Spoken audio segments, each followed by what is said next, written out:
Hello and welcome. My name is Meepolis, they, he, she, and today's pick is The Adventures of Tintin, Breaking Free, a classic tale of insurrection and urban uprising by J. Daniels, a, quote, anarchist parody of the popular Tintin comics, end quote, originally published by Attack International in April 1988 with their urging to freely distribute. Content notes for racism, homophobia, swastika, fistfights, brick throwing, police violence, sex, and arson. There's a couple of different ways to read this volume for free online, so maybe look that up on DuckDuckGo. As you can see, because I'm really bad at ever tackling digital comics, I ultimately picked up a paper copy printed by Freedom Press, which also included the much shorter piece about Tintin and the Wapping dispute. This was originally a pamphlet from the Scrum in 1986. Keywords that came to mind reading this volume was community, intersectionality, resistance, solidarity, unions, and striking. The summary is, quote, finally back in print, he's back and he's bad.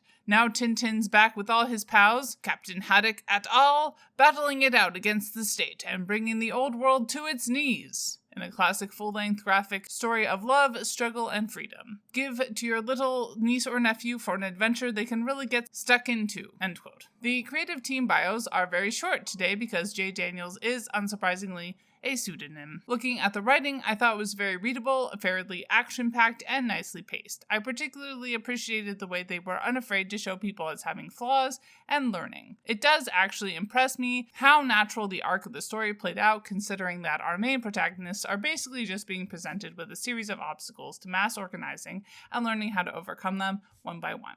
First, we have the divide between so-called men's work and women's work. Then someone wants to exclude non-white workers and they get told off. And then Tintin is homophobic and his squatter neighbor corrects him. We get a dash of solidarity strikes, critique of useless unions, gentrification, and prisoner support. As someone who already agrees with all these points, obviously I'm less likely to find it preachy, but I think the comic doesn't come across as a didactic because all these things happen fairly quickly and are framed as positive and natural changes. The artwork was also pretty fun. Obviously this is a Tintin parody and I think they were successful in recreating the look of those comics. Page layouts were easy to follow and the framing kept the action moving. A+.